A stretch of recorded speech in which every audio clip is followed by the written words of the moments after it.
Hi, so in this video I'm going to tell you what are the features you get in the Brave Shield and privacy feature.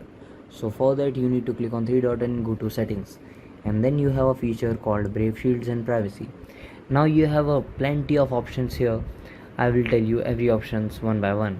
First you have block ads option. So you have options, you can just click on that, and you have standard, aggressive, and allow all tracking and ads. And you can select all that. Auto redirect APM pages, these all are come into certain types of then you have option for auto redirect tracking URLs. Then you have option for upgrade connection to HTTPS.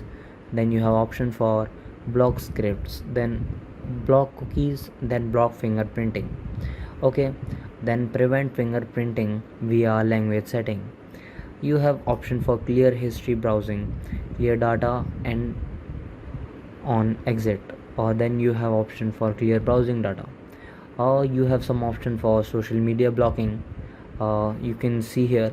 Then you have YouTube, or some features for YouTube, block YouTube recommended content, or your block YouTube distracting elements. Okay, then you have some options for other privacy settings.